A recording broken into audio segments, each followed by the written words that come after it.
I'll tell you what, about 6 summers back, I had the prettiest tomato bed you ever saw in early June.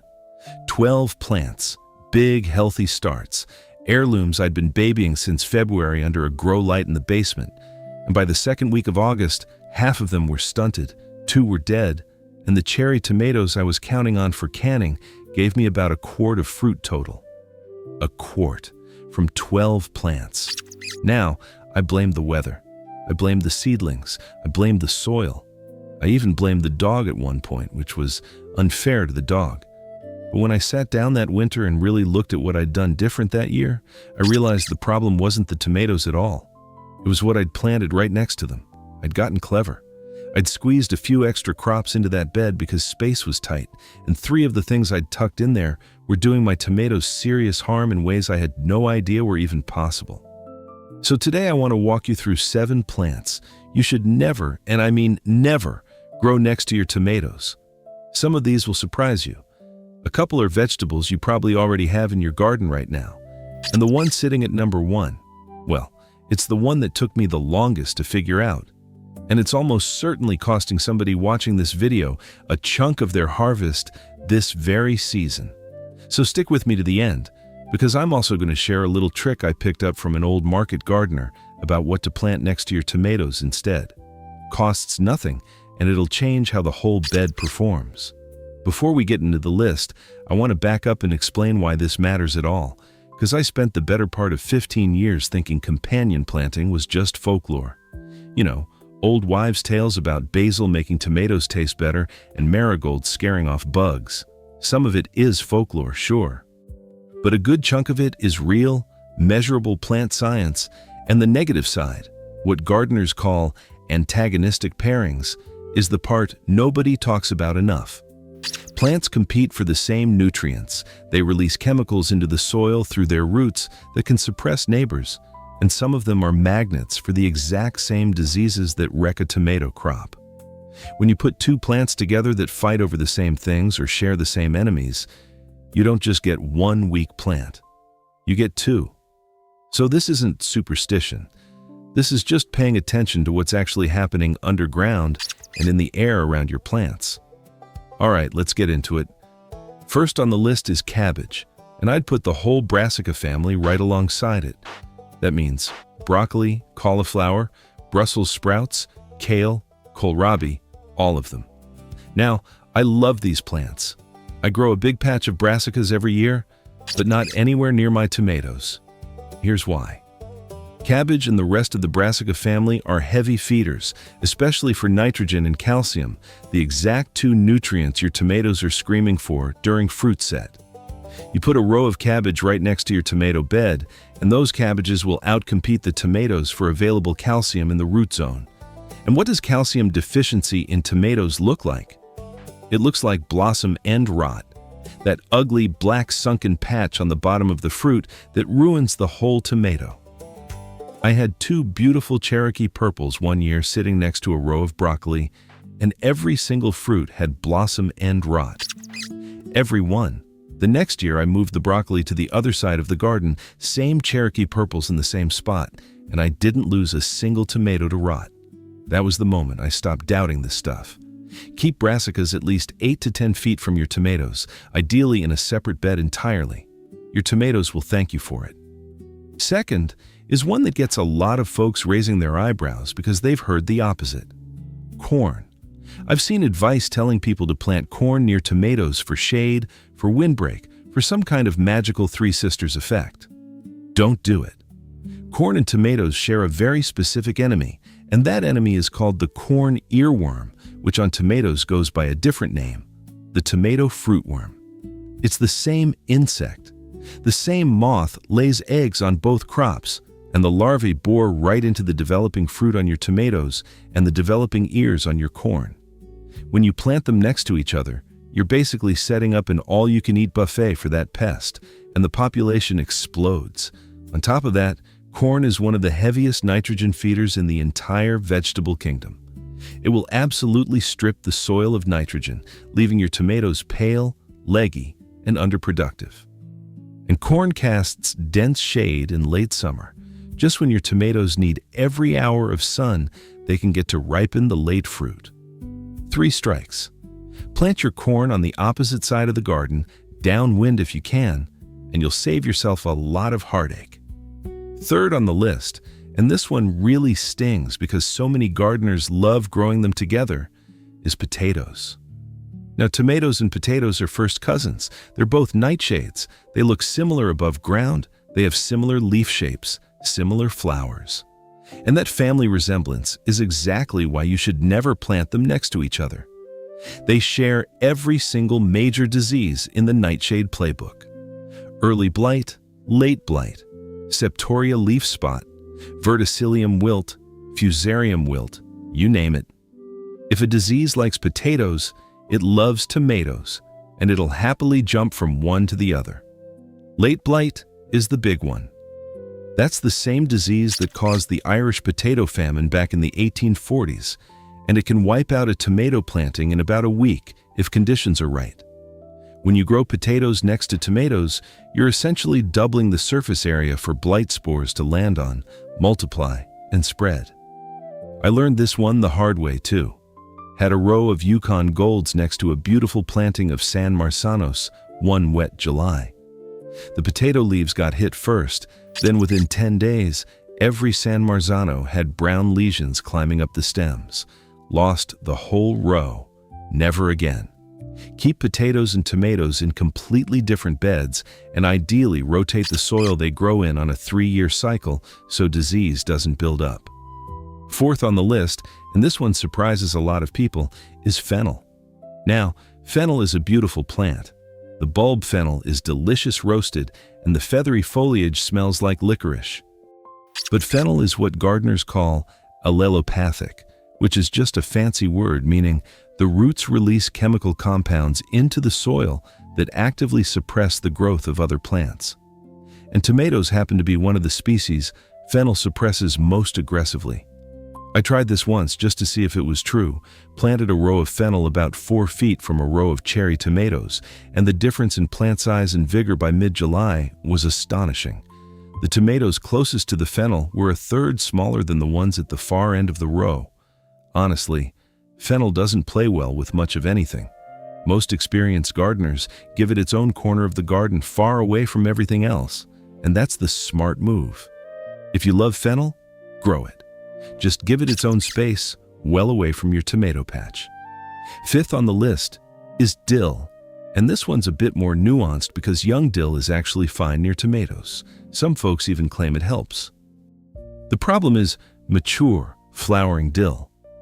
Once dill bolts and starts setting seed, it begins to inhibit tomato growth in a way that's pretty well documented.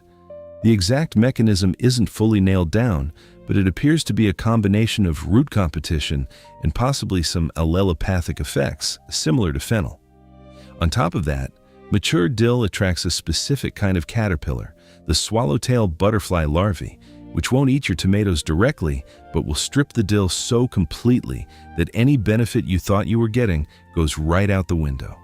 My rule now is simple. If I grow dill, I grow it in a separate bed entirely, harvest the young leaves before it bolts, and pull the plants the moment they start flowering. That keeps the dill useful and keeps it from interfering with anything else. Sixth on the list, and this is where I lose some folks because they really don't want to hear it, is walnut trees. Specifically black walnut, but English walnut to a lesser degree as well. If you have a black walnut tree anywhere within 50 feet of your tomato bed, you have a problem you might not even know about. Black walnut roots release a compound called juglone into the soil, and juglone is straight up toxic to tomatoes. We're not talking about competition here. We're talking about a chemical that will kill your tomato plants outright. The leaves yellow, the plant wilts even when the soil is moist, and within a few weeks, the whole thing collapses. Folks lose tomato plants to juglone toxicity every single year and have no idea what's happening because the tree might be 50 feet away. The roots reach far beyond the canopy. If you've got a black walnut on your property and you're losing tomatoes for no obvious reason, that's almost certainly your culprit. The only fix is to grow your tomatoes in raised beds with a barrier underneath, or in containers, or in a part of the yard well outside the root zone of that tree. All right, before we get to number 1, I want to take a quick second because everything I'm sharing with you today is the kind of practical, hands-on knowledge that comes from actually messing things up in your own garden over years. If you're enjoying this and want more deep dives like it on getting bigger harvests with less effort, the best thing you can do is hit that subscribe button and ring the bell so the next one lands in your feed. We put out this kind of practical, science-backed growing content every single week, and it's the gardeners in the comments who shape what we cover next. So if there's a specific tomato or vegetable problem you've been wrestling with, drop it down below. I read every comment. All right, back to it. Number 7, and this is the one I promised you at the start, the one that took me the longest to figure out, is mint. Now I know, mint is wonderful. It smells beautiful, it makes great tea, it's a survivor. And that's exactly the problem. Mint is one of the most aggressively invasive plants you can put in a garden bed. It spreads through underground runners called rhizomes, and those rhizomes will travel 6, 8, 10 feet from the original plant in a single season. They form a dense mat just below the soil surface that strangles out the root systems of everything around them, including your tomatoes. I had a tiny clump of spearmint, about the size of my fist, that I planted at the corner of my main vegetable bed years ago. By the end of that first summer, mint runners had threaded their way under 3 of my tomato plants and were choking their root systems. The tomatoes looked fine on the surface, but their growth had stalled completely, and yields were maybe a third of what they should have been. And once mint is established in a bed, getting it out is genuinely a multi-year project. You cannot just pull it. Every fragment of root left in the soil sends up a new plant. If you want to grow mint, and you should, grow it in a pot. A buried pot is fine. Just make sure the rim sticks up 2 or 3 inches above the soil so the runners can't escape over the top. Better yet, keep mint in a container on the patio entirely. That way, you get all the benefit and none of the harm. Now that's the 7. Cabbage and the brassicas, corn, potatoes, fennel, mature dill, black walnut, and mint. Avoid these next to your tomatoes, and you'll already be ahead of about 90% of home gardeners who have no idea any of this is even a factor. But I want to go a little further because just knowing what not to plant only solves half the puzzle.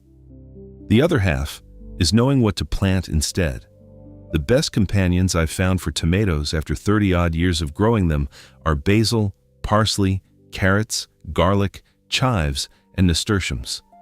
Basil is the classic, and there's actually some research suggesting it does improve tomato flavor, but more importantly, it repels a couple of the moths that lay eggs on tomato foliage. I plant basil at the base of every tomato plant I grow now, 2 or 3 plants per tomato, and it makes a real visible difference. Parsley draws in beneficial insects like hoverflies that prey on aphids. Carrots have a deep taproot that doesn't compete with the tomato's spreading root system, and they help break up the soil. Garlic and chives both release sulfur compounds that deter aphids and a few other pests, and nasturtiums are what I call a trap crop. Aphids love nasturtiums even more than they love tomatoes, so the aphids gather on the nasturtiums and leave your tomatoes alone. You can then pull the affected nasturtiums and toss them in the bin, taking the aphid colony with them. Now here's the bonus tip I promised you at the start. This one came from an old market gardener I met about 12 years ago who'd been growing tomatoes commercially for nearly 50 years. He told me the single biggest yield boost he ever got from companion planting wasn't from any of the herbs everybody talks about. It was from planting a low border of sweet alyssum all the way around the base of his tomato beds.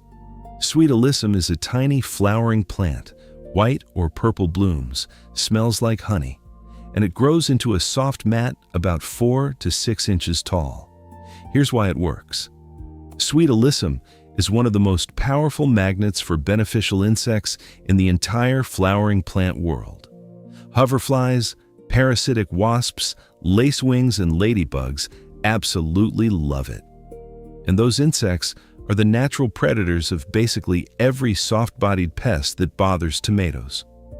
Aphids, whiteflies, thrips, even the early larvae of the tomato hornworm.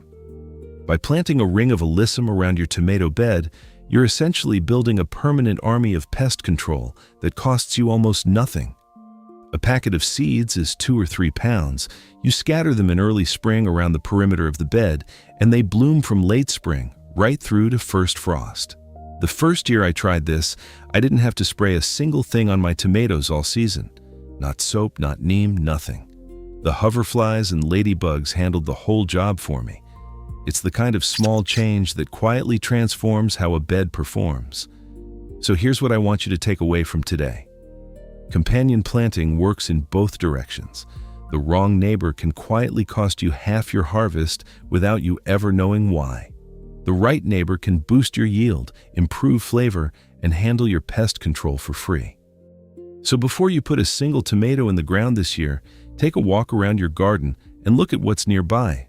If you've got brassicas, corn, potatoes, fennel, dill, or mint within 10 feet of where you're planning to plant tomatoes, move something. Either move the tomato or move the other crop. And if you've got a black walnut tree on the property, plan accordingly. Then plant your alyssum border, tuck some basil and chives in among your tomatoes, and watch what happens. If this video was useful to you, do me a favor and hit subscribe so the next one comes through to you when it goes live. We're doing more like this every single week, real practical knowledge from years of actually doing this work, not theory. And down in the comments, I'd love to know which of these 7 you've been growing next to your tomatoes without realizing. No judgment, I've done all of them at one point or another. We're all learning. Drop it below and let me know what you're going to change this season. Until next time, take care of your soil and your soil will take care of you.